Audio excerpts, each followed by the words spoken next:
Senhoras e senhores, bom dia. Damos início à cerimônia de abertura do 19º Encontro dos Associados da APINE com seus convidados, edição 2019, com o tema Modernização do Setor Elétrico. Nesta 19ª edição, a APINE comemora 24 anos de fundação, atuando na promoção do desenvolvimento sustentável do setor elétrico brasileiro, particularmente no âmbito da geração de energia.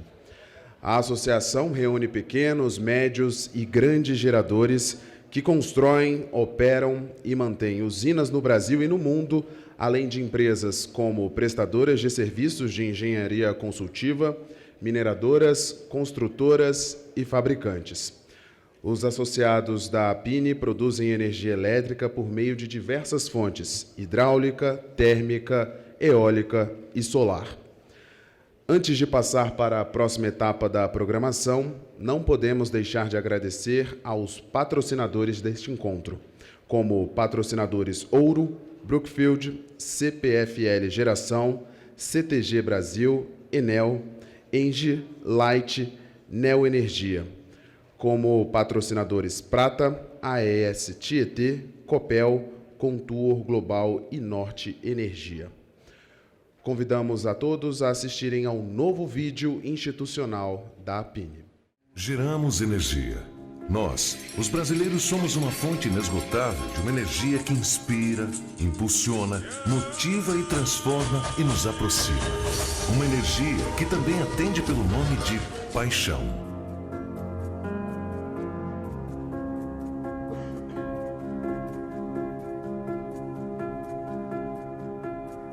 O Brasil sempre possuiu um grande potencial energético, mas os desafios para um desenvolvimento sustentável não foram poucos.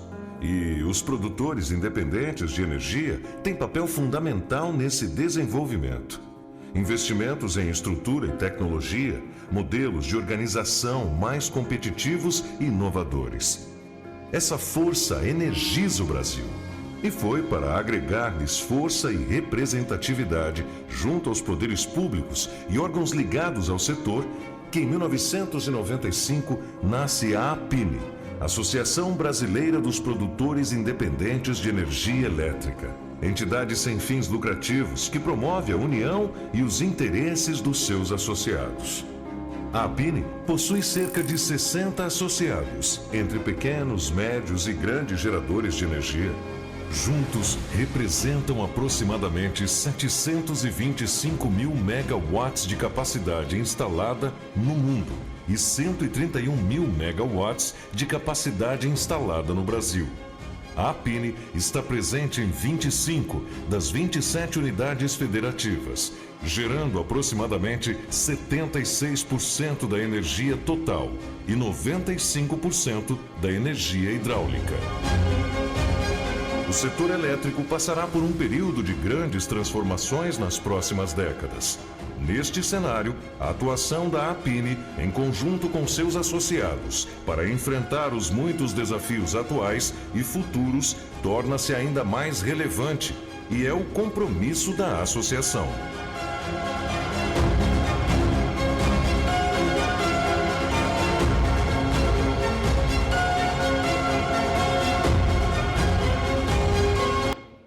Dando continuidade ao nosso evento, convidamos para compor a mesa de abertura o diretor-presidente da APINE, senhor Guilherme Velho.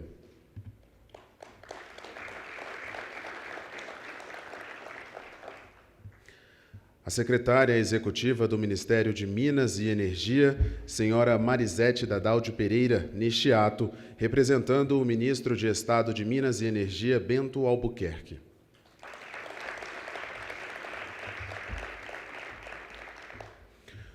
O diretor-geral da Agência Nacional de Energia Elétrica, senhor André Pepitone da Nóbrega.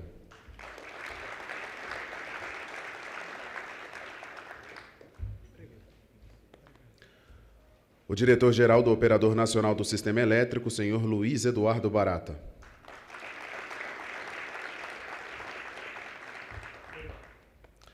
O presidente do Conselho de Administração da Câmara de Comercialização de Energia Elétrica, senhor Rui Altieri.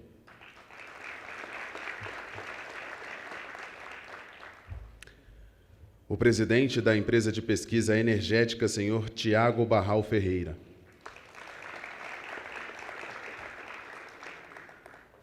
O presidente do Conselho de Administração da APINE, senhor Edson Silva.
Agradecemos a participação dos presidentes de empresas associadas, dos dirigentes de associações do setor elétrico e dos representantes do MME, da ANEEL, CCEE, ONS e EPE aqui presentes. Passo a palavra ao diretor-presidente da APINE, senhor Guilherme Velho. Bom, inicialmente eu queria fazer uma saudação a todos os presentes aqui, a começar pela secretária executiva, ministra interina, até o momento do pouso do ministro, mas nossa ministra interina, uma saudação afetuosa e agradecer a presença dela aqui pelo Ministério de Minas e Energia. Queria, em seguida, saudar o doutor André Peptoni, diretor-geral da agência, que conduz a agência com muito empenho e muito drive, e em que a gente deposita grande confiança também na condução dos trabalhos do setor. Em seguida, queria saudar, pela ordem ali, o Rui Altieri, nosso amigo de tantos anos, um trabalho sempre permanente e profícuo que a APINE desenvolve junto com a CCE. Saudar também o Luiz Eduardo Barata, meu amigo desde a juventude, lá trabalhamos junto em Furnas, bastante tempo, portanto, e também um trabalho com a ONS permanente, sempre estamos juntos, também com os diretores, sempre muito interessante. Tiago Barral, agora assumindo, nesses últimos meses, o desafio do comando da EPE, o órgão da inteligência do planejamento do setor, responsável por tantos desafios inseridos nesse contexto do GT de modernização. Também é uma honra tê-lo aqui conosco. E, finalmente, meu amigo de muitos anos, presidente do Conselho de Administração, Edson Silva, que agora vai assumir novos desafios, mas que estará sempre próximo da APINE, talvez até a SBR e a APINE agora estejam até mais juntos com a presença dele lá como presidente. Afora, e os membros da mesa, eu queria também saudar aqui a todos os presidentes e diretores de associações. Eu recebi aqui uma lista que eu não vou conseguir ler, porque é muito numerosa e tomaria muito tempo, mas nós temos aqui 9 associações co-irmãs representadas, através dos seus presidentes e, em alguns casos, diretores, e é uma honra saber que a PIMNE vive num ambiente tão fraterno e tão amigo com todas as suas co-irmãs que representam os diferentes segmentos de atuação do setor elétrico. Não posso também deixar de saudar aqui o presidente das nossas associadas, hoje em grande número aqui presentes, 4 deles comporão o painel dos presidentes, em que nós vamos debater as questões que são tratadas do seminário sobre a modernização do setor elétrico. Essa escolha dos presidentes é feita através de um critério de rodízio, e hoje nós vamos ter aqui presidentes de 4 grandes empresas, 4 grandes grupos, sendo entrevistados pelo João Carlos, né? Faço um breve registro que o Rodrigo Ferreira ia conduzir esse painel, mas teve um problema de saúde, ficou impossibilitado de vir. O João Carlos fará com brilhantismo, certamente, a condução dessa mesa. Saúdo também os membros dos conselhos de administração da PINE, essas 11 pessoas com que a gente convive, não num ambiente apenas associativo, mas de amizade entre nós, somos amigos, além de companheiros nessa missão. Queria também me referir aos associados da PINE, em grande número, né?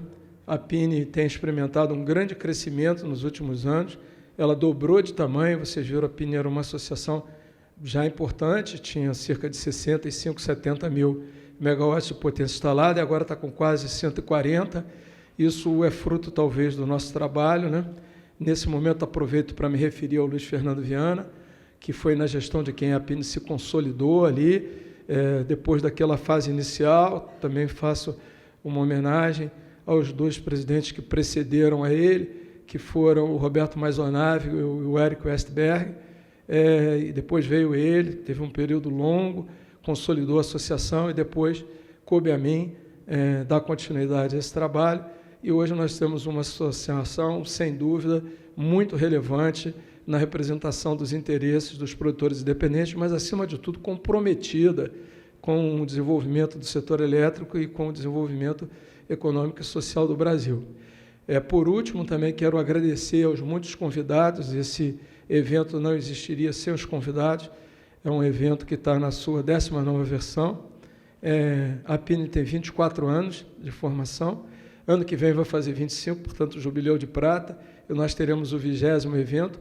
Hoje estamos no 19º, esses eventos começaram em 2001, e os convidados certamente são um componente fundamental que abrilhantam a existência desse evento, e é um momento de confraternização, eu diria que transcende a PINE, uma confraternização setorial. Tradicionalmente, nesse momento, o presidente diz uma frase já muito antiga, desde os primeiros eventos, que eu reproduzo agora, que é: declaro aberto o 19º encontro da PINE com seus convidados. Muito obrigado.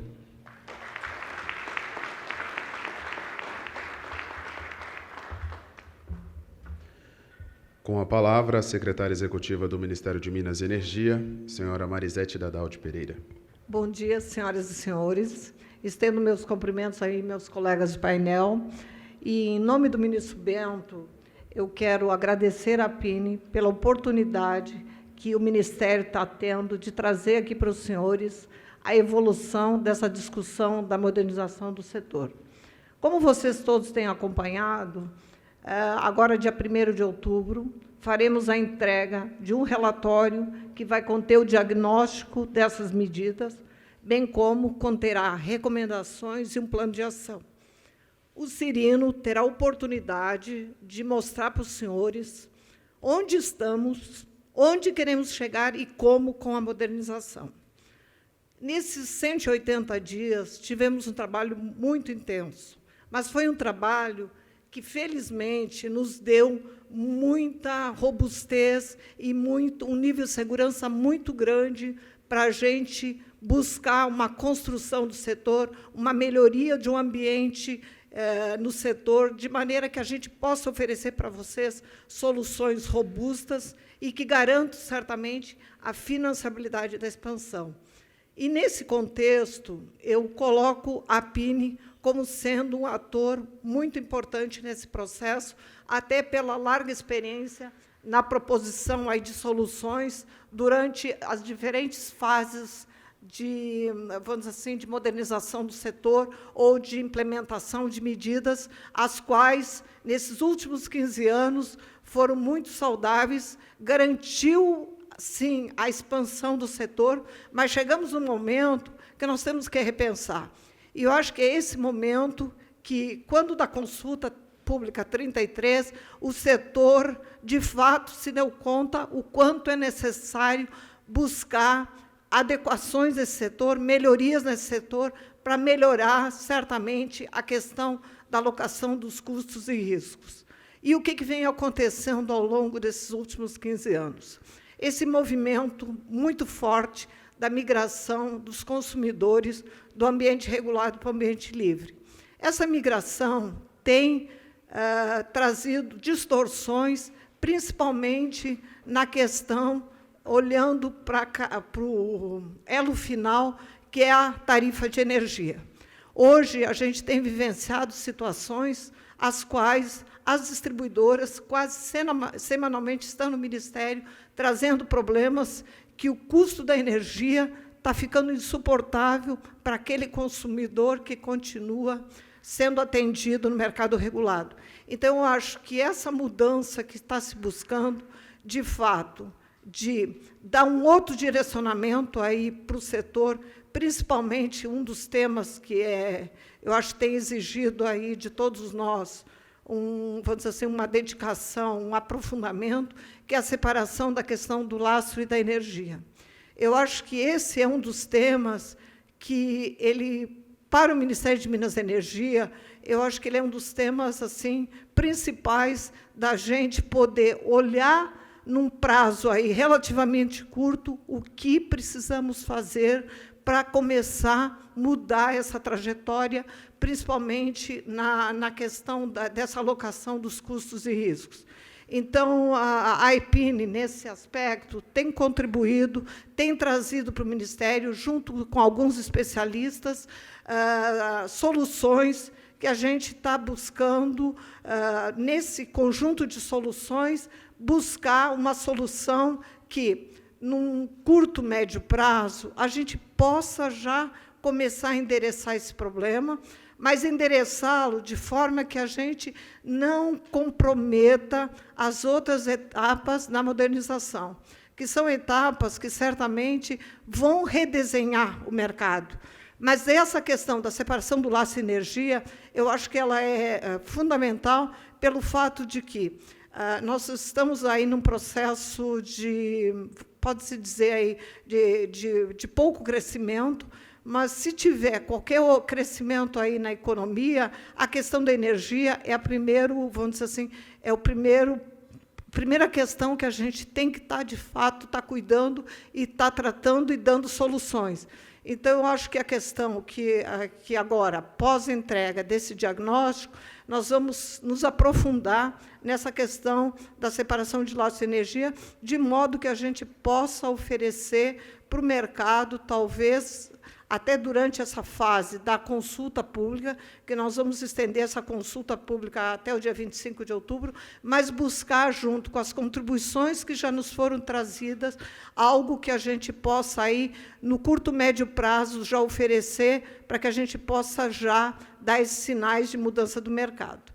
Vocês também têm acompanhado que a gente tem colocado aí para o mercado um conjunto de consultas públicas. Então, essas consultas públicas também vão ao encontro de todo esse movimento e desse cuidado que o Ministério de Minas e Energia está tendo, sempre dialogando, buscando previsibilidade, segurança regulatória, respeito aos contratos, mas a gente está buscando fazer alguns movimentos, mesmo sabendo que a gente tem um grande desafio, que é o que está refletido na consulta pública 33 e que está, vamos dizer assim, regulada ou está refletida naquele PL 232. Então, mesmo que a gente sabe que tem um grande desafio ainda de aprovação do PL 232, nós estamos fazendo movimentos com as questões que a gente tem avaliado o que é possível, sob o ponto de vista tanto regulatório, de buscar algumas soluções e oferecer para o mercado algumas soluções, de modo que a gente já possa corrigindo algumas distorções que o mercado, ao longo desses últimos 15 anos, terminou trazendo. Em suma, eu acho assim que o Ministério tem um grande desafio, mas não nos falta coragem e trabalho para enfrentá-los. E eu quero aqui deixar registrado que o mercado tem sido muito parceiro, a gente tem recebido excelentes contribuições, tem assim, contado com essa, vamos dizer, parceria no sentido de nos dar esse tempo para a gente poder apresentar essas soluções. Então, aqui eu aproveito para agradecer aos agentes, ao mercado, por esse tempo que o mercado tem nos concedido para a gente, de fato, apresentar essas soluções ou essa melhoria no setor, de modo que a gente possa continuar garantindo a expansão. Porque eu acho que assim, o sucesso desse modelo foi, de fato, o sucesso da expansão, com a financiabilidade garantida, e eu acho que é isso um dos pontos principais aí nas discussões. A abertura do mercado, por si só, ela vai acontecer, mas ela tem que acontecer de forma ordenada, segura. Ela será feita, sim, mas eu acho que agora, nesse momento, a questão aí da separação do laço e energia é um dos temas ou vamos dizer, das questões que a gente vai se debruçar mais rapidamente. E, colocando essa questão do que nós já colocamos em consulta, aproveitando aqui a oportunidade de estar com os senhores, e até eu sei que é um tema que tem trazido aí algumas preocupações, que é a consulta pública em relação à questão da mudança, da revisão das garantias físicas das usinas despachadas centralizadamente. Vejam, o que o Ministério ofereceu foi uma opção, um modelo, uma alternativa. Isso não quer dizer que, ao final da consulta, vocês, mercado, ofereçam outras alternativas.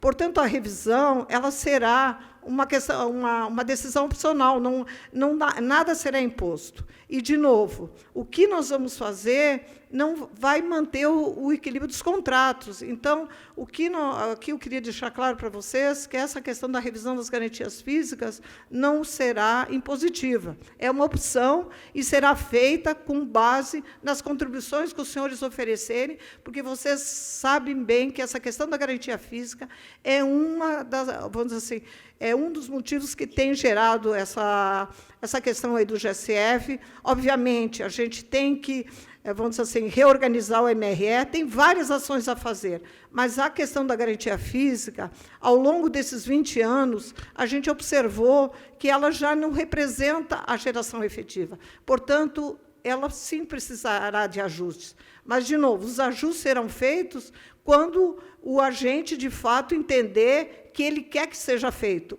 e junto com uma solução que mantenha o reequilíbrio desses contratos. Então, nada será impositivo.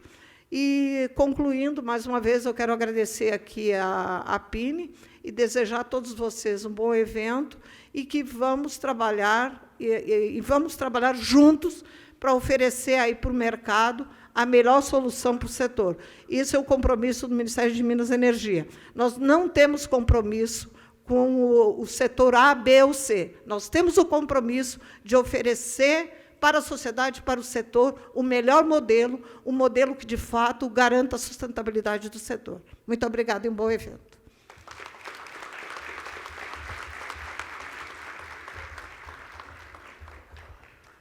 Ouviremos agora o diretor-geral da Agência Nacional de Energia Elétrica, senhor André Pepitone da Nóbrega.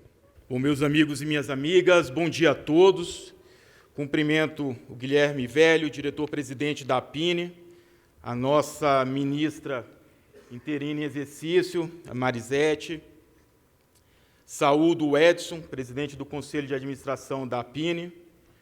Cumprimento o Barata, do ONS, Rui, da CCE, Barral, da EPE, todos aqui engajados e envolvidos nesse trabalho de modernização do setor.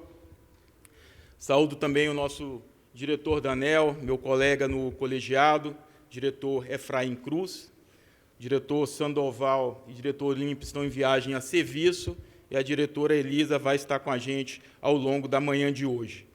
Saúdo também os representantes das empresas e das associações do setor elétrico e os profissionais de imprensa.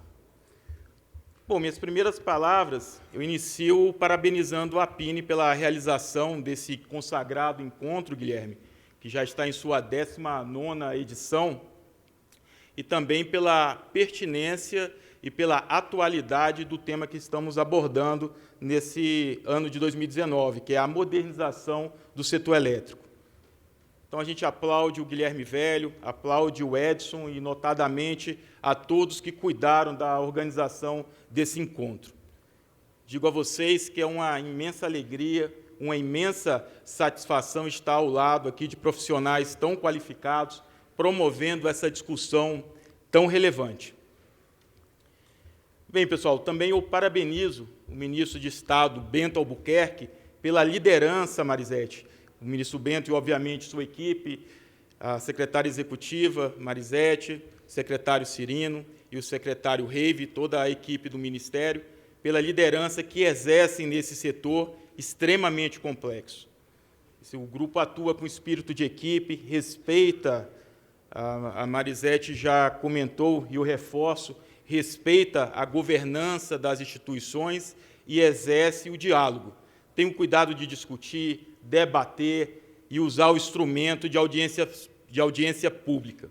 Enfim, comandando as ações de modernização do setor elétrico, estão conseguindo um grande feito, que é unir todo o setor em busca de soluções. E o atual momento em que vivemos é desafiador. A gente passa por um acelerado processo de transformações e que identificamos três tendências principais. Primeiro é o empoderamento do consumidor, a valorização cada dia maior das decisões individuais do consumidor. O consumidor ele vai se inserindo num contexto muito mais participativo com o setor elétrico. O segundo ponto desse eixo de transformação é a sustentabilidade. Toda a expansão ela está baseada em energia renovável, e aí a gente vê aflorando a geração eólica e a novidade do país, que é a geração solar.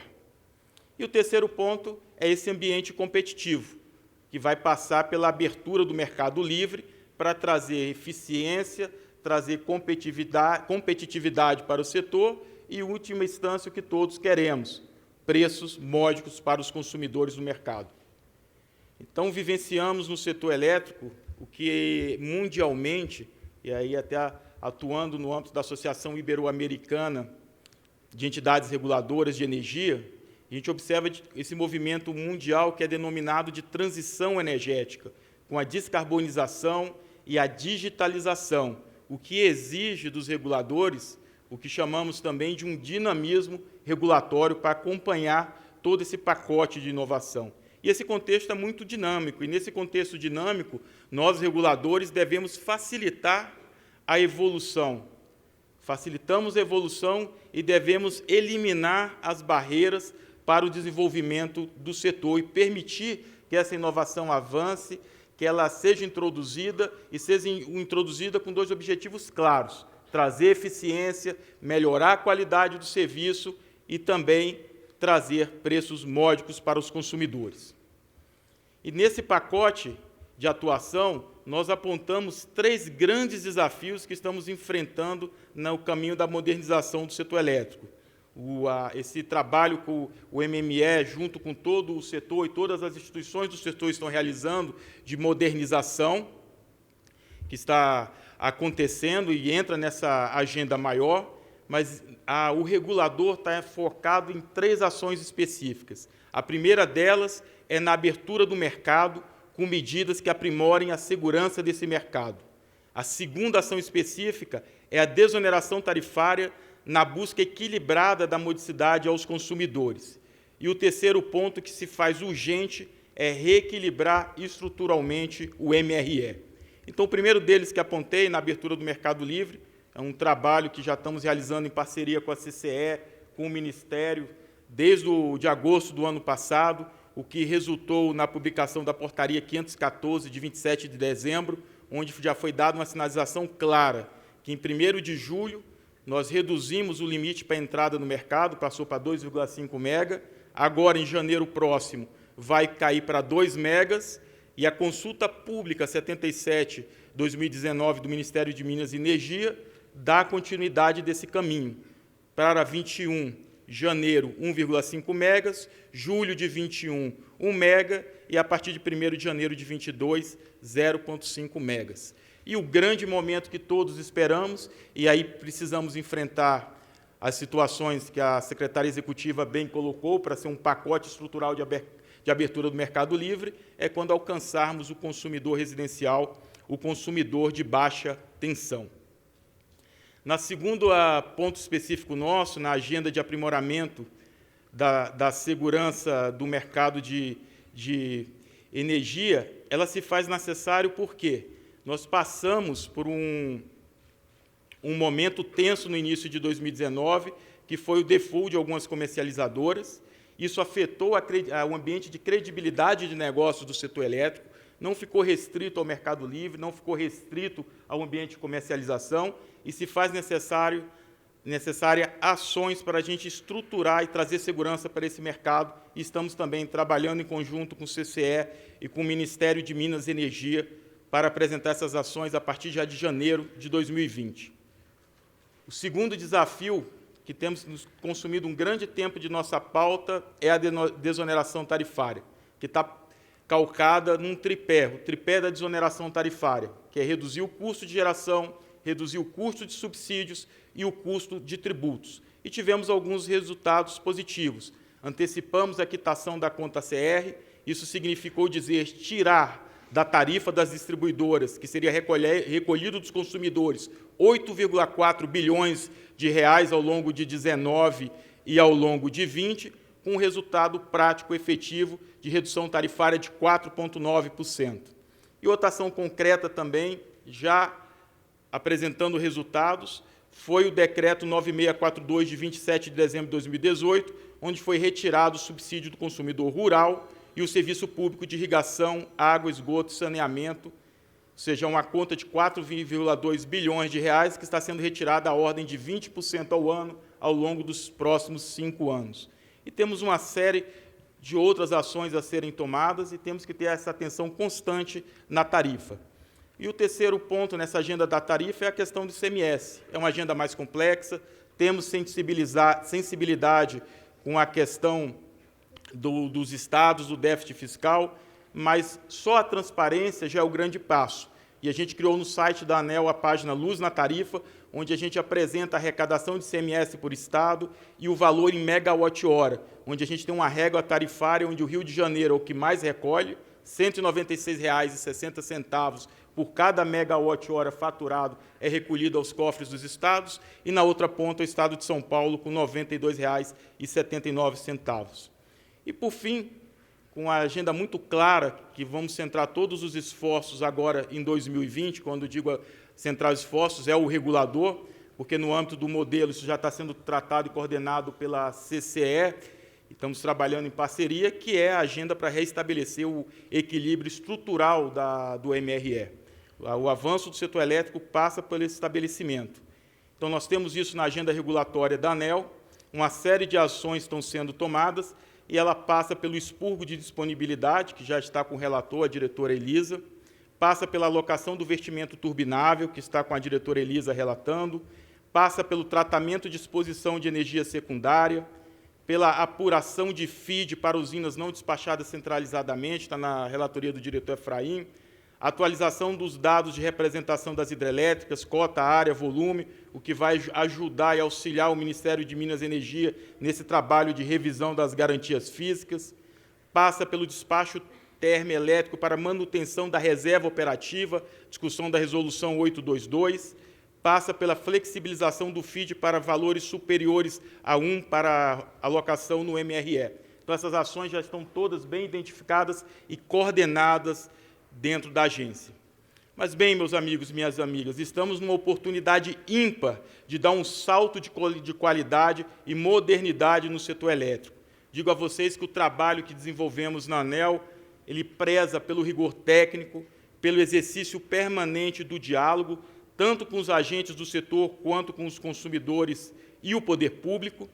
E esse ano, já no próximo mês, na segunda semana de outubro, comemoramos os 15 anos da reunião pública da diretoria da ANEEL. Aqui eu vejo o Zé Mário na minha frente, foi um ato que começou na diretoria-geral do Zé Mário e foi de grande importância e grande relevância para o setor elétrico, e a gente tem muito a comemorar na segunda semana de outubro com esse ato. Bom, a regulamentação do setor, então, nós temos que ter sempre esse cuidado, Marisete já apontou, de promover um ambiente regulatório transparente, previsível, estável, para que os investimentos possam ocorrer, assegurando qualidade e continuidade do serviço. Tivemos um ato importante mês passado para a regulação, que foi um relatório da Agência de Classificação de Risco Standard & Poor's, que é uma das mais tradicionais agências mundiais, que classificou, que ressaltou que o ambiente de negócios no setor elétrico ele é seguro, fruto da construção das normas do órgão regulador. A Standard & Poor's ressalta que a ANEEL atua para reduzir a burocracia no setor de energia e para melhorar o ambiente de negócios. Eu acho que isso foi um reconhecimento muito importante para valorizar cada um dos que atuam na ANEEL, o trabalho de cada um da ANEEL, então foi premiado, né, com esse reconhecimento da Standard & Poor's. Meus amigos e minhas amigas, a estabilidade do setor de infraestrutura ela é fundamental para atrair novos investimentos para o país. Isso acarreta significativa melhora e, sobretudo, além da melhora na economia, geração de empregos. Conclamo a todos aqui para pensar na sustentabilidade do setor elétrico. Vamos olhar o setor como um todo e não como um benefício de cada segmento. Essa visão integrada ela é primordial para a gente ter resultado nessa agenda de modernização do setor elétrico. E é nessa direção que estamos agindo, as instituições dando todo o apoio para quem apoia o setor elétrico e, ao mesmo tempo, pedimos a vocês, empreendedores, agentes, associações do setor, que apoiem essa modernização, porque assim estão fazendo algo maior, estão apoiando o Brasil. Agradeço a todo o time do setor elétrico brasileiro, na figura da secretária executiva, a Marisete. Tem sido um aprendizado enorme esse primeiro ano à frente da Agência Nacional de Energia Elétrica. E digo que o apoio de todo o mercado, de todos vocês, é fundamental para a gente avançar e que a ANEEL é uma agência aberta, estamos abertos, temos disposição para dialogar. Muito obrigado a todos.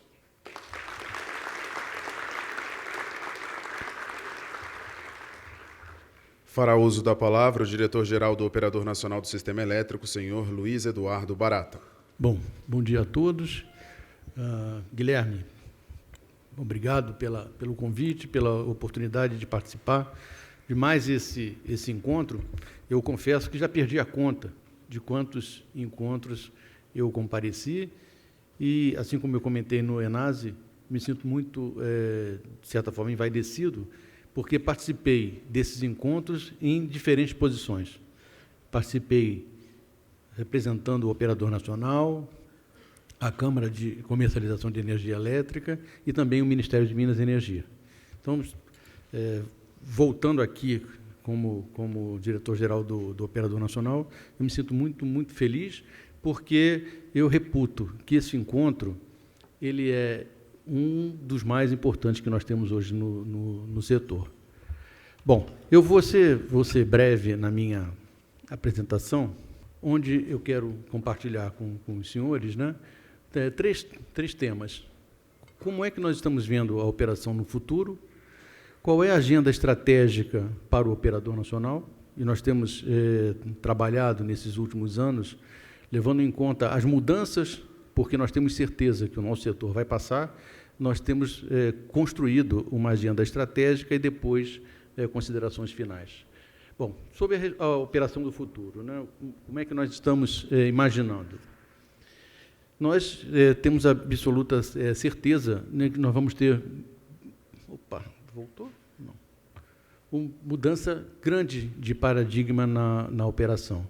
E isso se deverá, com certeza, à algo que já acontece hoje, que é a grande presença de renováveis na nossa matriz, principalmente a geração eólica e a geração solar.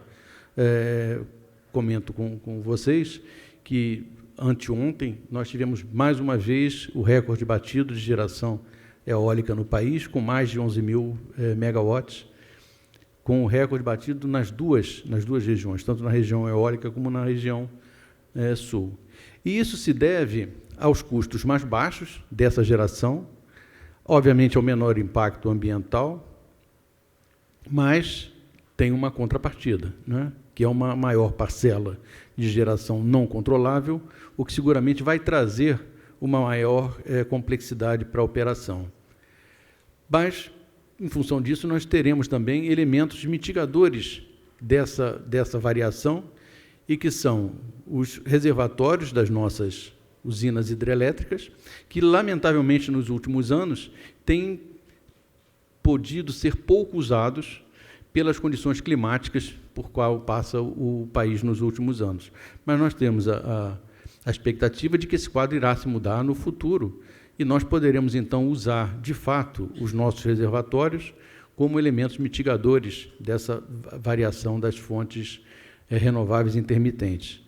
Um segundo elemento mitigador é a entrada de geração térmica a gás flexível. Será, com certeza, nós teremos que explorar o gás do pré-sal, e ele será um elemento também mitigador. O aumento na quantidade de elementos de controle, como compensadores síncronos. Temos a experiência em outros países que, diferentemente de nós, que por razões que são até perversas, né? A crise econômica que assola o país nos últimos anos, e que fez com que a mudança do setor caminhasse de forma lenta, alguns países, principalmente os países europeus, tiveram essa mudança de forma muito abrupta, e, ao instalar volumes enormes de renováveis intermitentes, tiveram que encontrar soluções rapidamente. E uma dessas soluções foi, digamos assim, a volta à utilização dos compensadores síncronos e técnicas de armazenamento como baterias. Nossa expectativa é que, a partir desse quadro, nós teremos uma situação diferenciada do que temos hoje, com o custo marginal de operação no período úmido sendo maior, o custo marginal de operação sendo maior no período úmido do que no período seco. E isso decorre da presença, no Nordeste, na presença grande de eólicas.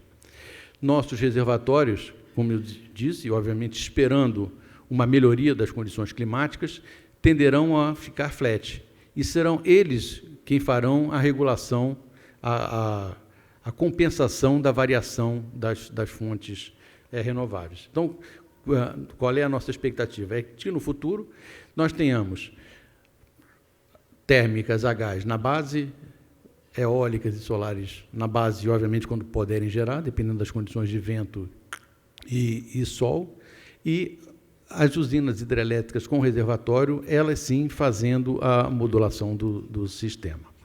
Bom, caminhando rapidamente, porque o tempo é curto, para a agenda estratégica, nós vínhamos discutindo, como eu mencionei, nos preparando para essas grandes mudanças, e, em função disso, estabelecemos, então, 7 objetivos estratégicos para o período de 18 a 21. Um primeiro deles, eu diria, é um reforço na questão do equilíbrio entre segurança e custo global. Nós, ao longo dos anos, nos preocupamos demais com a questão da segurança, sem levar em conta, eu diria, com igual ou com equilíbrio, a questão do custo global. Passamos, então, a partir desse nosso planejamento estratégico, a considerar a necessidade de haver um equilíbrio, o que significa dizer segurança, mas não segurança a qualquer custo. A implantação de novas metodologias e métodos para lidar com a complexidade da operação futura, exercitar a capacidade de influência externa, estabelecer uma governança estratégica, passar a atuar na gestão, focando nos resultados, mantendo e estimulando cada vez mais a competência técnica e gerencial e buscando transformar o ONS num ONS digital.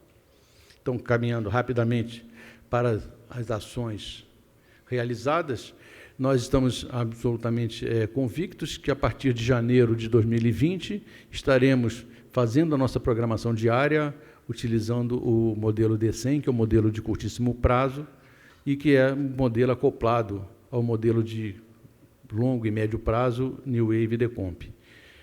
A revisão do nosso estabelecimento de um processo diário de previsão de vazões. Até algum tempo atrás, nossas previsões de vazões eram semanais e passamos agora a ter previsão diária de vazões. Estabelecemos um sistema gestor de previsão de geração eólica para o tempo real. Então, ao longo do dia, nós fazemos duas revisões da nossa previsão de geração eólica.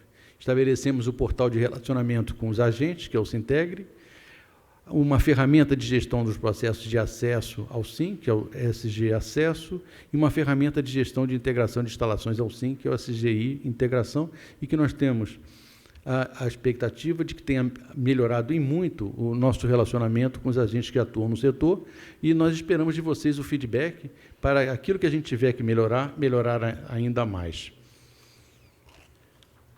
Bom, passando então para as considerações finais, repetindo, né, a entrada em operação do modelo D100, que em janeiro de 2020 será utilizado por nós para a operação, a programação diária, e a partir de 2021 será utilizado pela Câmara de Comercialização para Energia Elétrica, da Câmara de Comercialização de Energia Elétrica para a formação de preço, nós acreditamos que aproxima a política de operação à realidade do sistema elétrico. Durante muito tempo, nós tínhamos uma matriz basicamente hidrotérmica, não havia tanta preocupação com a questão do preço horário e de uma operação otimizada diariamente. A presença das eólicas e a presença das solares tornam imprescindível a adoção de um modelo como o modelo D100. A expansão da oferta de energia se dará cada vez mais de novas renováveis, o que vai trazer a maior complexidade do sistema. Face a esses desafios, a modernização do setor elétrico se torna cada vez mais necessária e é, inclusive, razão e objeto desse nosso encontro. Nós vimos nos preparando para essas mudanças, implementando uma agenda orientada em função dos objetivos estratégicos traçados. Os novos sistemas que nós estabelecemos, os SGs, né, facilitam a rotina dos agentes, conferem mais transparência aos nossos processos, e nós pedimos àqueles que atuam no setor que nos deem feedback, que nos digam o que precisa ser melhorado, porque o nosso objetivo é atuar cada vez mais próximo dos agentes e cada vez de forma mais integrada. E, por último, afirmar que inovação, transparência e integração são os pilares do operador nacional. Obrigado pela atenção.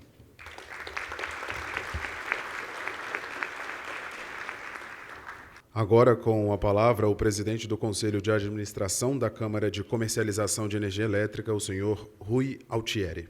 Bom dia a todos. Cumprimento meus colegas de painel. Guilherme, obrigado mais uma vez pelo convite. É uma satisfação, uma honra para o Conselho da CCESP estar aqui, colocar nossas posições, também ouvir as considerações das autoridades, é importante para todo o mercado. Parabéns pela iniciativa, pela manutenção da iniciativa, viu? Muitos dos temas que nós vamos falar aqui já foram tratados, e ao invés de ser enfadonho, eu acho que demonstra um grande alinhamento entre poder concedente, regulador, operador, Câmara de Comercialização, e tenho certeza que também, quando o Barral colocar seus temas, vai dar essa demonstração. Como o doutor André falou, novos desafios, novos anseios dos consumidores estão postos aí. Autonomia, interação, liberdade, busca de benefícios, modicidade tarifária. E se nós não alterarmos nosso modo de operar, regular, comercializar e planejar o sistema, nós não atenderemos esses anseios. Muito do que já foi falado demonstra que nós estamos no caminho certo. Acho que temos um longo caminho a percorrer, mas a direção e o sentido estão corretos. Tá? Nós escolhemos algumas questões, eu vou adiantar um pouquinho aqui. No final do ano passado, quando nós fizemos nosso planejamento estratégico, 5 temas, originalmente, para serem tratados ao longo de 2019 e certamente passarão para 2020 alguns deles, que era a ampliação do mercado livre, a melhoria da matriz, a sustentabilidade do MRE, contratação das distribuidoras. Vou passar para o sexto, que era formação de preços. No início do ano, com os eventos, os acontecimentos que o Dr. André já relatou, nós tivemos que inserir mais um tema, que é o aprimoramento do mercado, focado na segurança do mercado. Todos esses 6 temas estão embasados em 4 pilares. E aqui, secretária Marisete, fiquei muito feliz quando você falou por 3 vezes adequada alocação de risco, custos e benefícios. Para a gente é fundamental. Muitos desses temas aqui estão ancorados nessa questão. Vou tentar demonstrar alguns exemplos disso. Segurança de mercado. O início do ano, o evento do início do ano demonstrou que nós temos que trabalhar muito em busca de uma segurança. Impacto em tarifas e preços. A secretária falou que as distribuidoras estão com tarifas elevadas. O doutor André também realçou isso. Os preços no mercado de curto prazo também tendem a baixar e têm que baixar. Tudo isso temos que garantir a sustentabilidade. E a questão do MRE é fundamental na questão da sustentabilidade. Vou falar de alguns temas, não vou falar de formação de preço especificamente, porque queria registrar aqui, com muita felicidade, a decisão que foi tomada na CEPAMP, em final de julho, sobre a implantação do preço horário. Eu acho que foi uma decisão sábia, não vai haver uma virada de chave abrupta. No ano que vem, certamente, o operador vai aprender muito com a operação em base horária. Nós vamos ter o ano de 2020 para aprendermos a comercialização e, certamente, em 2021, vamos ter uma transição bem segura e bem tranquila. Os temas que nós vamos escolher aqui, o primeiro deles é a expansão do mercado livre. Passou alguns dados para vocês. Em setembro, nós já teremos mais de 1.000 novos consumidores no mercado livre. E aqui um dado importante. 85% desses consumidores participam do mercado livre, mas são representados na CCE. Isso tem uma ligação importante com outro tema que eu vou tratar aqui à frente. Também tivemos, neste ano, um sinal de alerta. 44 novos comercializadores aderiram à CCE apenas em 8 meses. Isso tem uma relação direta com a questão da segurança do mercado, que eu vou abordar mais à frente. Na questão da segurança do mercado, em parceria ou em conjunto com a ANEEL, fizemos um trabalho muito rápido e, no nosso entendimento, muito bem embasado para melhorar a segurança do mercado. Está baseado em 3 pilares. O primeiro deles é elevar as exigências de entrada no mercado. Eu acho que hoje é muito fácil entrar no mercado, nós temos que ter mais atenção quando permitimos que um comercializador, um gerador ou até um consumidor entre no mercado, porque ele gera riscos para os demais participantes. E, de novo, secretária, nós entendemos que temos um espaço muito grande para melhorar a correta alocação de custos, benefícios e riscos.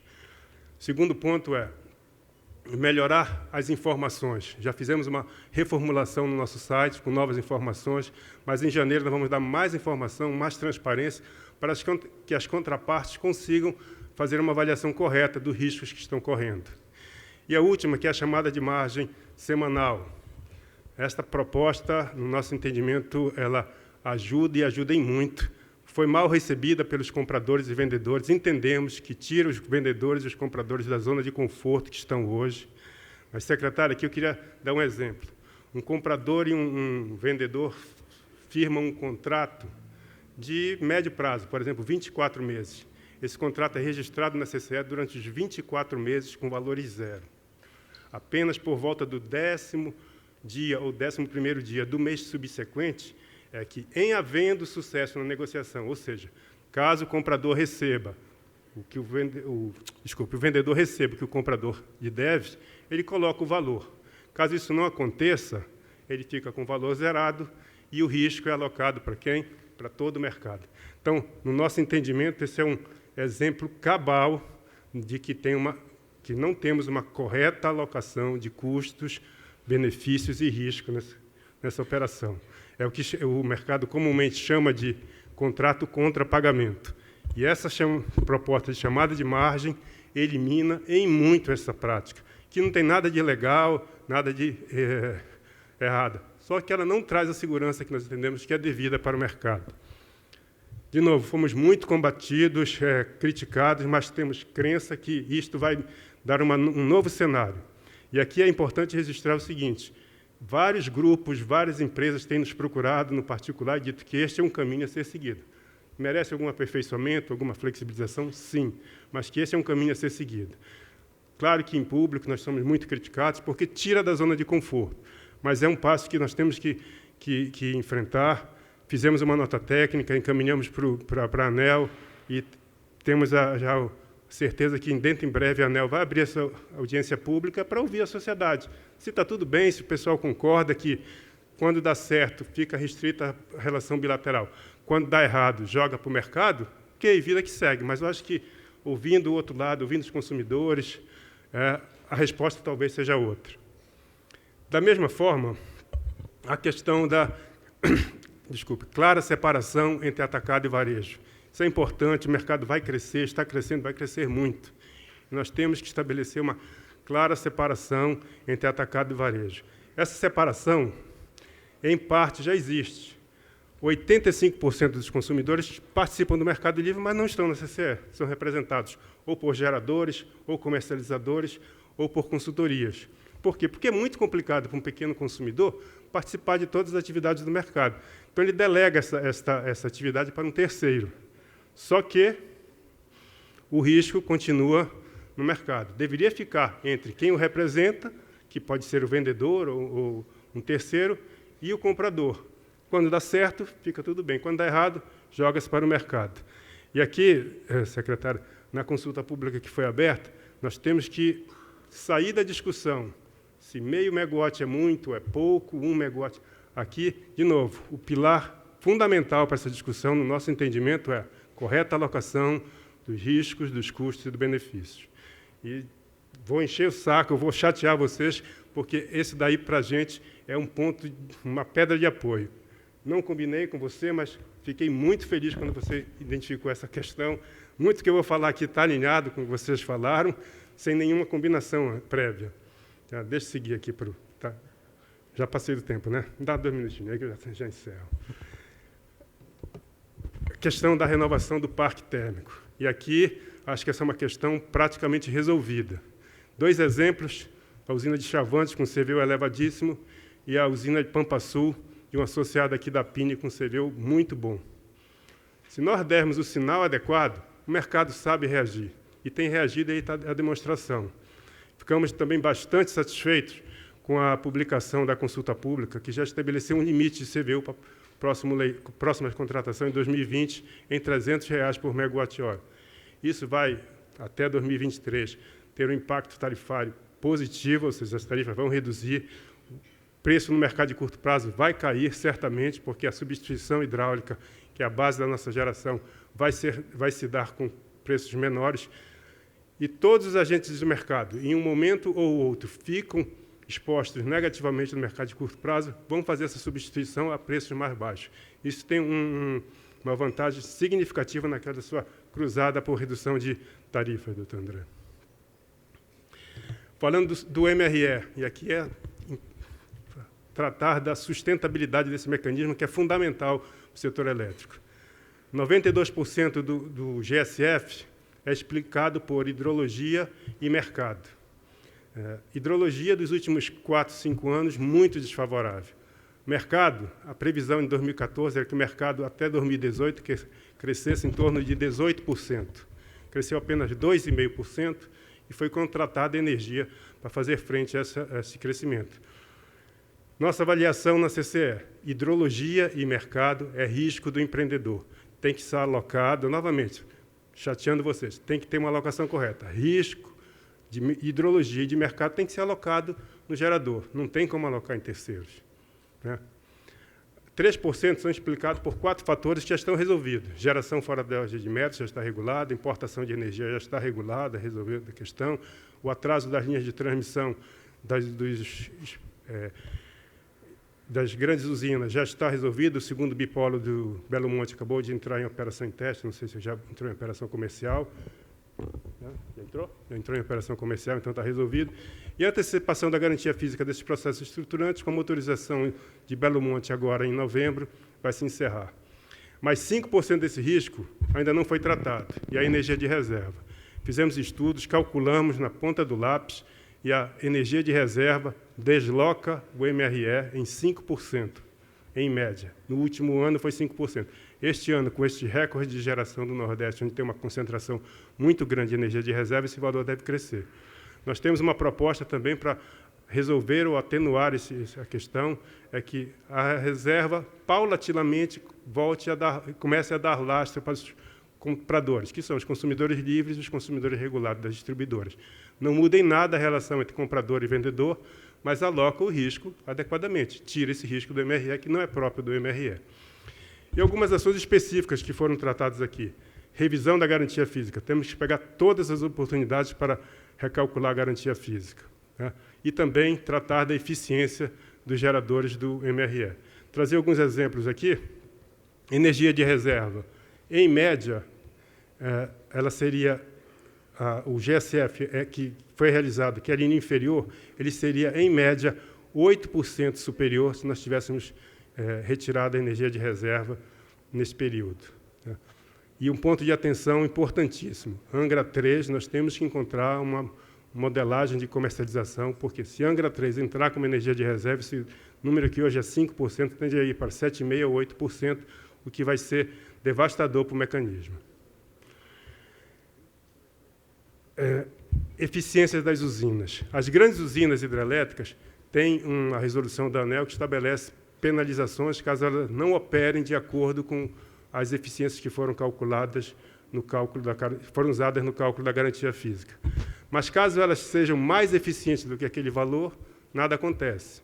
E aí, doutor André, acho que a agência é especialista em regulação por incentivo, tem uma grande oportunidade de aprimorar esse regulamento e dar um incentivo para que as usinas operem acima do que é exigido, trazendo benefício para todo o conjunto do MRE. Já as pequenas usinas hidrelétricas, as PCHs, elas têm, além de ter a liberdade de entrar e sair do MRE em determinados momentos, elas não têm nenhum compromisso de eficiência, nem para melhor, nem para pior. Então, acho que tem uma proteção legal, nós temos que estabelecer uma alternativa para isto. Nós traçamos aqui 2 gráficos. O GSF das grandes usinas, que é a linha superior, as que são despachadas pelo operador, e as pequenas usinas que não são despachadas. E só para registrar, hidrologia afeta as pequenas centrais hidrelétricas, as PCHs, mas o mercado não as afeta, porque elas se autodespacham. Então, tendo ou não carga, elas vão entrar com inflexibilidade. Geração fora da ordem de mérito, da mesma forma, não afetou. Importação de energia e atraso de transmissão também não afetou. A antecipação de garantia física as afetou. A energia de reserva, aqueles 5%, não afetam as PCHs. Então, tem que cuidar, eu acho que é uma oportunidade para exigir eficiência.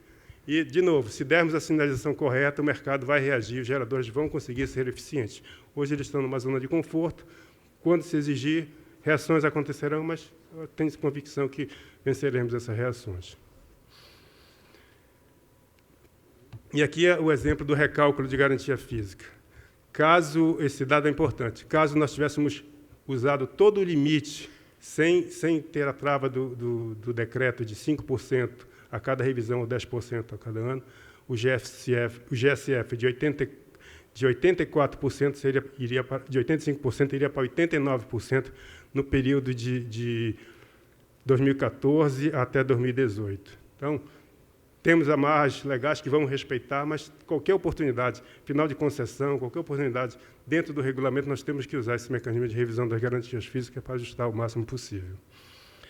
Aqui eu vou passar para os 2 últimos slides, mas eles deveriam ser os primeiros, porque a nossa principal prioridade, eu acho que a principal barreira para que o setor elétrico chegue na modernidade é a questão do GSF, que tem tudo a ver com o MRE, mas é o passivo que está estabelecido. Hoje nós temos 7,5 bilhões represados. O mercado recebeu na última liquidação, que não tem nenhuma proteção, apenas 2% dos seus créditos. Isso é insustentável e há anos que nós vemos enfrentando essa questão. 86% do montante contabilizado no mês ficou retido na questão judicial. Existem algumas alternativas. A alternativa do legislativo ganha velocidade em algum momento, em outros ela trava, como o momento que nós estamos passando agora, de alguma incerteza, insegurança. A questão do judiciário está fora do nosso controle, mas temos que nos empenhar, temos que procurar. A CCE, em vários momentos, tentou um acordo, não tivemos sucesso. Acho que hoje a questão de um acordo extrajudicial administrativo está muito difícil. Temos que investir aí, secretária, tanto no legislativo, para tentar dar uma solução, porque, senão, a solução virá pelo judiciário, e essa solução do judiciário é fora do nosso controle. Sei disso. Eu encerro aqui, espero ter colocado os entendimentos do Conselho da CCE. Sei que nem todas as nossas posições agradam a todo mundo. Toda vez que se sai da zona de conforto, há uma reação. Temos tido diversas críticas, críticas duras, algumas até sugerindo que nós paremos de ter ideia e propostas. Isso nós não faremos, tá? Não, porque isso seria pequenar um conselho que foi eleito pelos senhores, pelos associados, que tem como missão fundamental viabilizar a comercialização de energia elétrica. Se nós fizermos isso, nos apequenarmos e deixarmos de darmos sugestões, lógico que nem todas serão aceitas, nem todas estão na linha correta. Somos passíveis de críticas e de reparos, mas não chegaremos no final do dia sem ter cumprido nossa missão, que é de viabilizar a comercialização de energia elétrica no Brasil. Obrigado pela atenção, espero ter contribuído.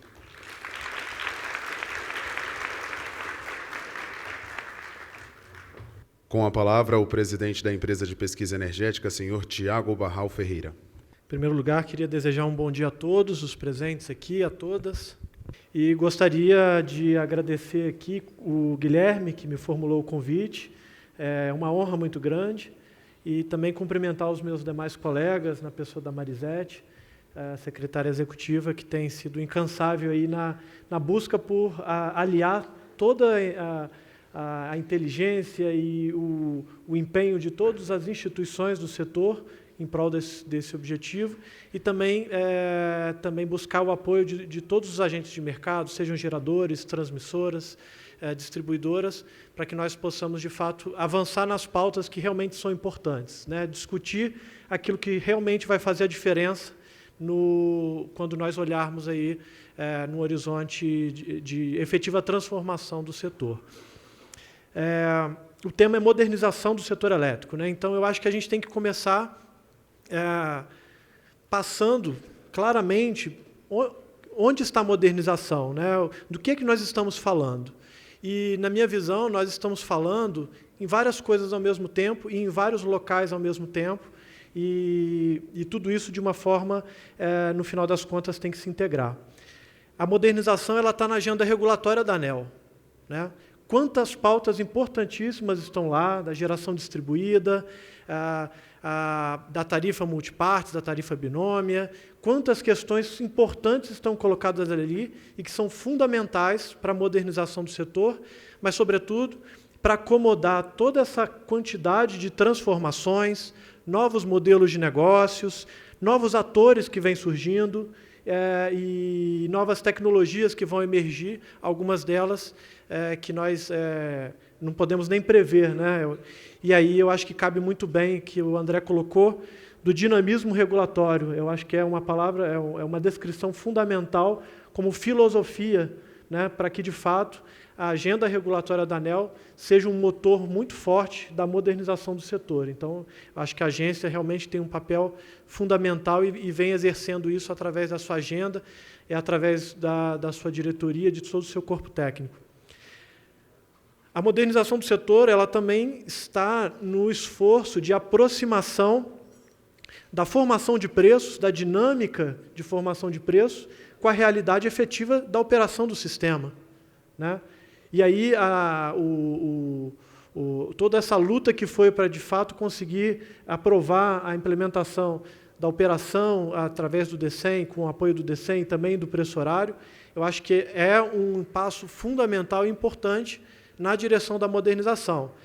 Não está concluído, tem muito trabalho pela frente, tem muito esforço, mas a decisão está tomada, temos a firmeza no movimento que estamos fazendo, mas também com toda, digamos assim, a cautela e os ouvidos de ouvir, de fato, as preocupações, os riscos envolvidos. Eu acho que o Ministério, por meio da CEPAMP, foi muito feliz em conciliar essas diferentes pressões e necessidades.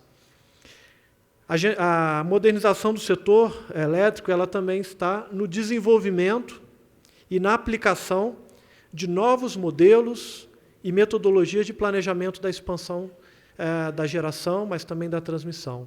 Isso é fundamental. Se nós queremos discutir, de fato, garantia física, se nós queremos discutir alocação de preços, alocação de custos, se nós queremos discutir sinais locacionais, tudo isso passa por modelos que precisam ser aperfeiçoados,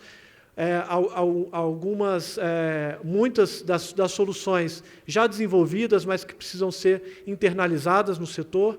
Então, essa dimensão também ela é fundamental e a EPE tem buscado, né, ser um ator importante nesse processo e sempre buscando aí aliados no setor, entre eles o CEPEL, aqui representado pelo Amilcar, né, meu ex-diretor, ex-chefe, enfim, um grande amigo.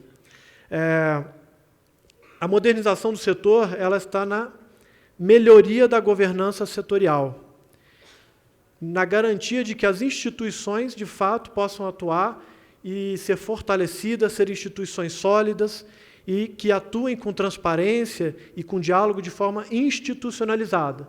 Não são as pessoas, mas são as instituições, os mecanismos que garantam essa transparência e esse diálogo. E isso é fundamental para que nós possamos reduzir a burocracia e garantir que nós caminhemos para uma gestão menos centralizada de tudo que acontece no setor. Isso é um passo importante para lidar com a descentralização das decisões de investimento, a descentralização que nós estamos vendo que a indústria está passando no mundo inteiro. A modernização do setor elétrico ela está hoje também na integração do setor elétrico com o setor de gás. O setor de gás ele vem passando por uma discussão fundamental, movimentos concretos de transformação, com o novo modelo do novo mercado de gás, e é importante que a modernização também esteja nessa integração. A modernização também está na reformulação do atual desenho e lógica do funcionamento do nosso mercado de energia elétrica. Em lugar nenhum do mundo, essa é uma discussão fácil, e em lugar nenhum do mundo essa questão está plenamente resolvida. É um esforço permanente. O GT Modernização, eu acho que tem conseguido colocar na mesa propostas concretas e receber contribuições concretas, como nós vimos na segunda-feira, no segundo workshop Lastro Energia que foi realizado. A modernização do setor elétrico também está na discussão e na efetiva racionalização da estrutura de encargos e subsídios do setor. Essa é uma discussão também que já foi tocada aqui e que ela é fundamental.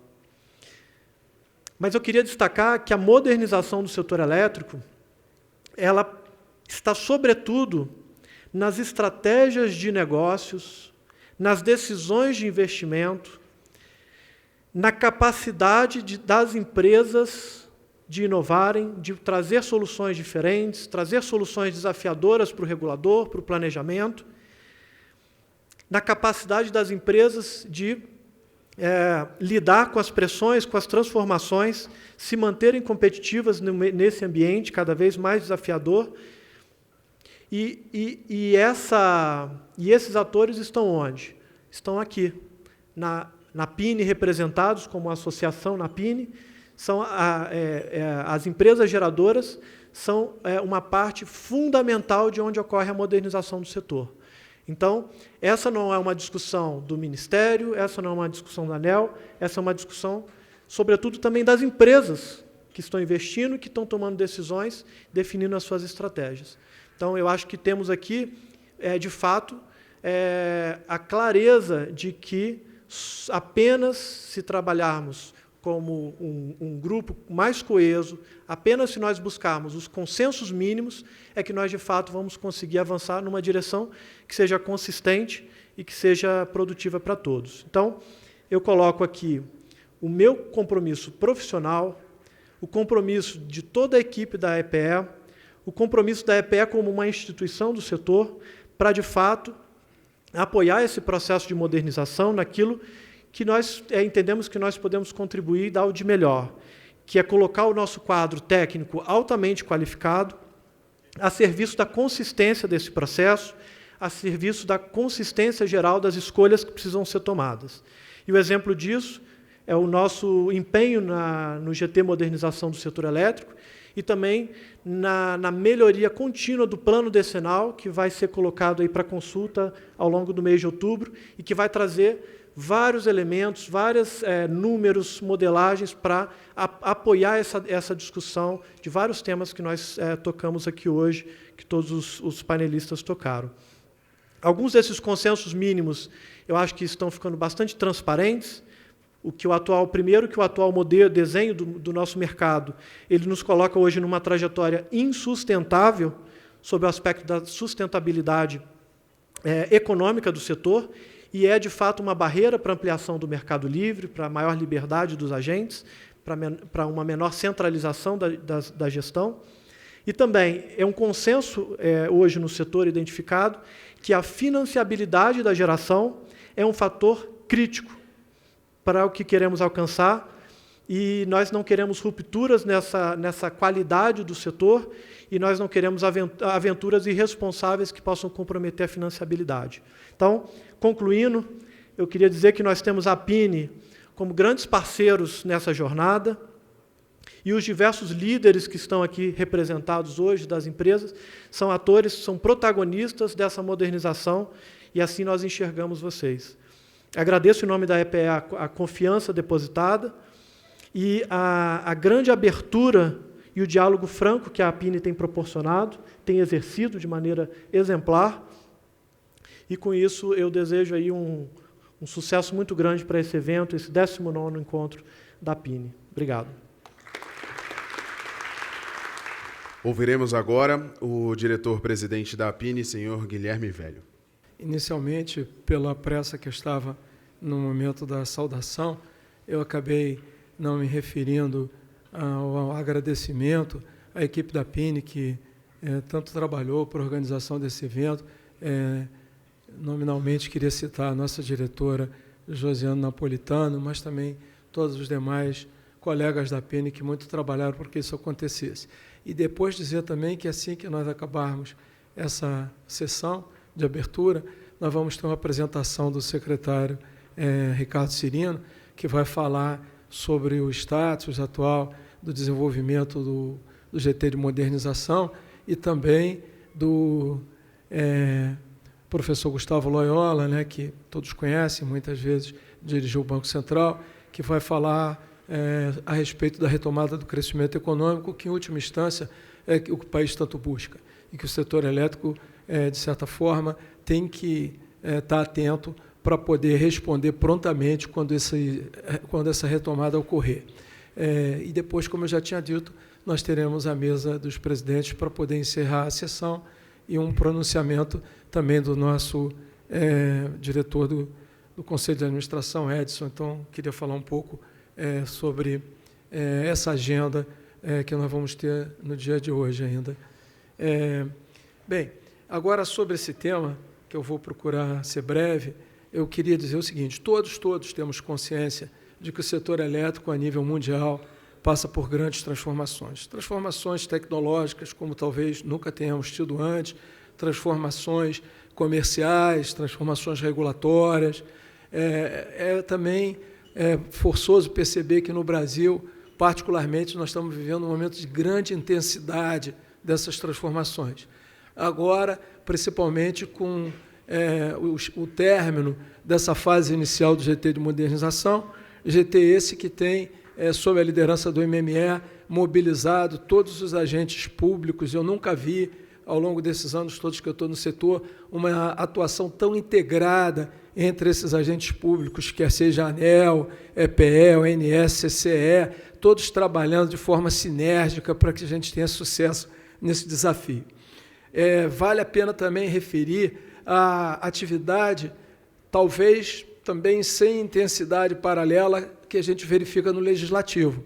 Várias iniciativas envolvendo o setor, para não começar com o PL 3975, né, que guarda entre os seus artigos a solução do GSF, que há tanto tempo ansiada por todos, mas também o PLS 232, o PL 1917, né, que tratam da questão do novo marco regulatório, e, para além, até outras iniciativas ainda mais ambiciosas do que essa, que é a própria redação de um Código Geral do Setor Elétrico, que ontem mesmo nós tivemos participando de uma audiência pública na Câmara dos Deputados, onde existe também a intenção de se conduzir essa iniciativa. Bem, é claro que no meio de toda essa atividade, tanto no âmbito do Executivo, do Legislativo, dos agentes do setor, é muito importante não se perder a coordenação e a consistência de todos esses trabalhos, né?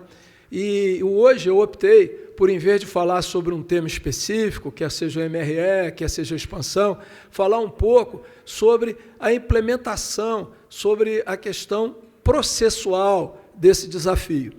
Nesse sentido, eu queria dizer o seguinte, eu vou procurar resumir um pouco atividades que eu vou tentar agrupar para nós podermos dimensionar o tamanho do nosso desafio e também para que eu possa formular algumas sugestões em relação a essas atividades.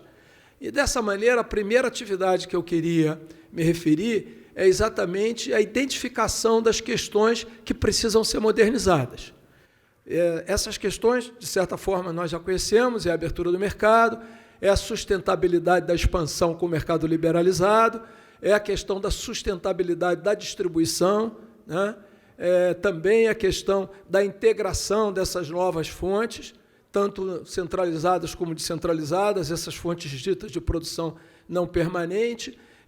Então, todas essas questões já estão, de certa forma, identificadas, também o aperfeiçoamento da comercialização, a que o Rui tanto se referiu aqui, elas estão bem adiantadas, elas tomaram como referência a CP33, que foi um trabalho desenvolvido ao longo de 2 anos, e que foi, de certa forma, aperfeiçoado nessa fase, e eu diria que essa fase, portanto, está muito adiantada. A segunda fase, o segundo conjunto de atividades, é a atividade de como estabelecer objetivos estratégicos para cada uma dessas questões. Então, o que eu quero dizer com isso?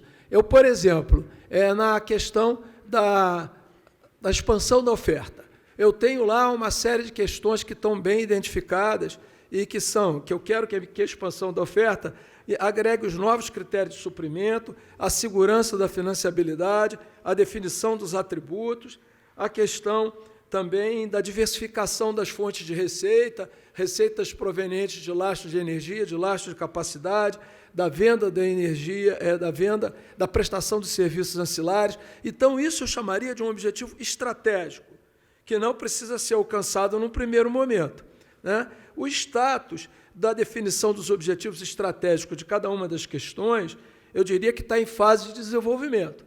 E está indo bem, está alocado aos diferentes órgãos públicos. A EPE recebeu algumas questões, a ONS recebeu outras, a CCE recebeu outras, todas estão em fase de desenvolvimento e são fundamentais. Eu preciso saber aonde eu quero chegar. A terceira atividade que eu queria me referir, e que, no meu ponto de vista, talvez seja a mais complexa de todas, é conseguir a conjunção, a consolidação dos diferentes projetos que existem no Congresso em relação ao estabelecimento do novo marco regulatório. Por exemplo, o PLS 232 no Senado e o PL 1917 na Câmara. Esses 2 projetos, em algum momento, têm que ser consistidos. Além dessa consistência, é fundamental que os comandos legais desse projeto consolidado respaldem os objetivos estratégicos das questões identificadas. É fundamental que eu tenha suporte legal para poder levar essas questões até o seu término. Eu considero essa uma das questões mais difíceis, porque exige uma articulação política muito complexa. Haja visto o que está acontecendo hoje com o 3975, para que a gente possa aprovar o GSF. Esse é um desafio enorme da secretária Marisete, do ministro, enfim, mas ele tem que ser perseguido e tem que ser atendido. Esses comandos legais, ademais, têm que permitir também que essas implantações possam ser feitas de forma progressiva. A quarta atividade é a implementação das questões identificadas e das questões respaldadas por lei. Essa implementação, nós não podemos cair na sedução intelectual ou teórica de querer implantar essas soluções desde o início, no primeiro momento. Isso tem que ser feito de forma evolutiva. Como falou o presidente Barral, por exemplo, nessa questão da expansão da oferta, é fundamental o ponto-chave, que foi o ponto de sucesso desse modelo que nós vivemos hoje nos últimos 15 anos, que permitiu que nós contratássemos 85 gigawatts, dobrássemos a potência instalada do Brasil, contratamos nos últimos 15 anos a mesma coisa que nos 110 anteriores. O que foi a chave desse processo, ao qual a PINE tem muita honra de ter tido uma participação muito intensa? Foi a financiabilidade. A financiabilidade na modalidade Project Finance, sem necessidade de garantias corporativas. Esse é o bem maior que nós temos que preservar. Então, temos soluções, separação de lastro-energia, contratação de lastro pelos dois ambientes, contratação de energia para o mercado regulado remanescente. O conjunto dessas receitas, da garantia desses recebíveis, nos permitirá manter a financiabilidade de toda a expansão, com cerca de 70% dos recebíveis assegurados, e não levar a uma solução de continuidade ao processo que nós estamos vivendo, mas um método que precisa mudar, porque as distribuidoras não podem mais ancorar sozinhas as ofertas. Então, muito importante que nós todos temos a consciência de que isso deve começar simples, como um ajuste em cima do que está aí. Não existe necessidade, por exemplo, de, num primeiro momento, se promover uma contratação consolidada de todas as fontes, porque isso requer a definição dos atributos de cada fonte, a valoração desses atributos. Podemos continuar, num primeiro momento, a contratar produtos separados. O importante é prover receita assegurada para poder sustentar a financiabilidade. Num segundo momento, sim, nós podemos, depois de exaurir a definição dos atributos, que vai ser uma discussão complexa, que vai envolver todas as fontes, partir para uma contratação consolidada de todas as fontes, onde os atributos sejam levados em conta no critério de definição, que se chamaria não definição prévia da tecnologia. Mas esse não precisa ser o primeiro momento. A evolução dos modelos é uma coisa tradicional. Esse mesmo que nós temos aí evoluiu. Em 2004, só tinha contratação por quantidade. A contratação por disponibilidade, que permitiu contratar térmicas, só começou em 2006. As eólicas, 2 anos depois, e continua evoluindo. Então, não há necessidade que o novo já comece pelo final. Ele deve começar pelo início. A evolutibilidade é fundamental para garantir o alcance de benefícios a curto prazo com menores riscos. Então, essa é uma tese que a gente tem defendido muito e que nós insistimos nela. Eu gostaria de dizer, finalmente, que toda essa questão, todos esses trabalhos, eles precisam considerar alguns fatores fundamentais que os norteiem e que os balizem. E esses aspectos a secretária Marisete já referiu aqui, é o respeito a contratos e a direitos adquiridos. Esse é o primeiro fator que tem que ser observado. Muito importante também a redução de subsídios e o fomento a uma maior eficiência econômica.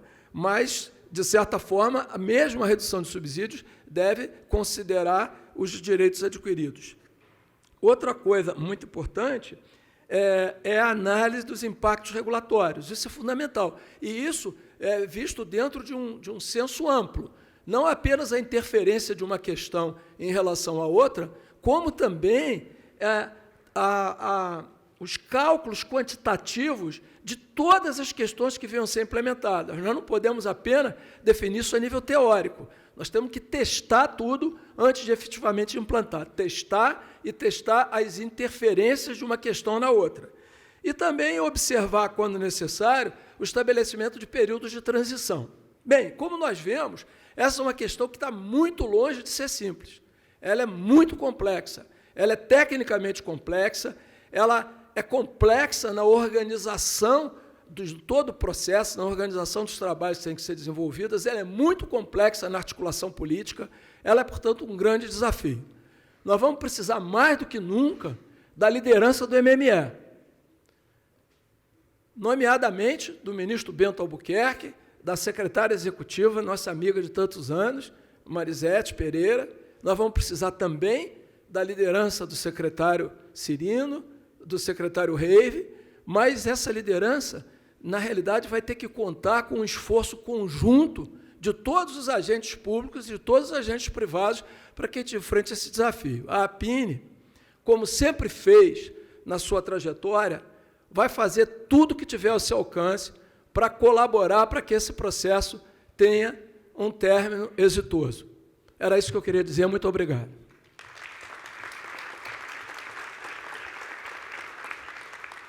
Bem, para encerrar as falas da mesa de abertura, convidamos o presidente do Conselho de Administração da APINE, senhor Edson Silva.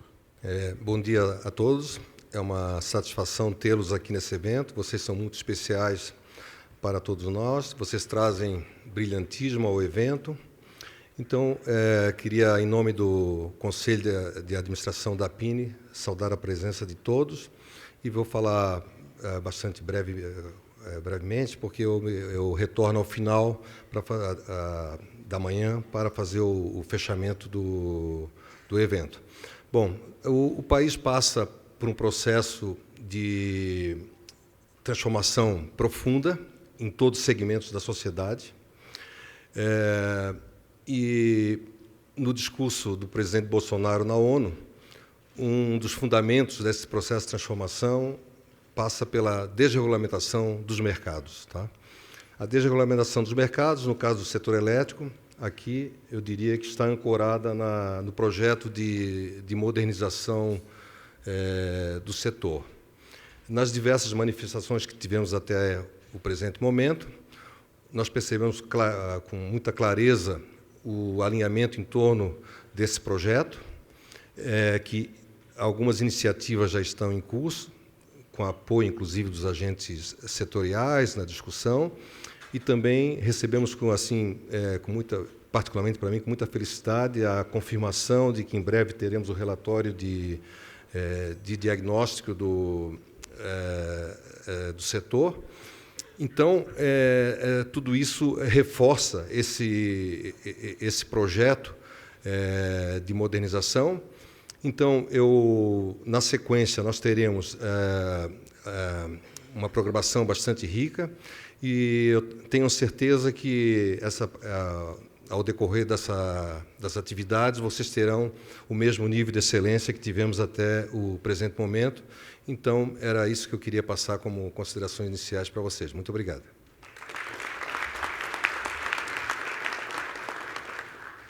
Na constante busca de atender melhor seus associados, a APINE está lançando neste 19º encontro a nova versão do seu aplicativo.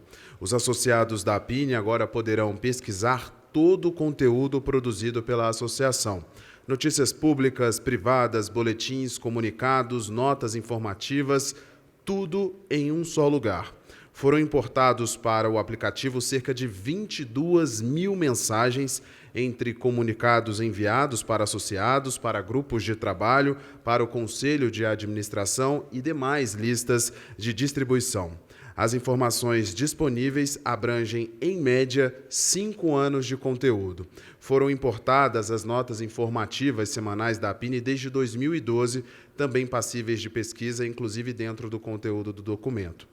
Todos os novos comunicados enviados aos associados já estão sendo registrados automaticamente no app, de modo que temos mais um canal de comunicação eficiente com os associados. Assim, convidamos todos a instalarem nosso aplicativo, que está disponível no Google Play e também na Apple Store.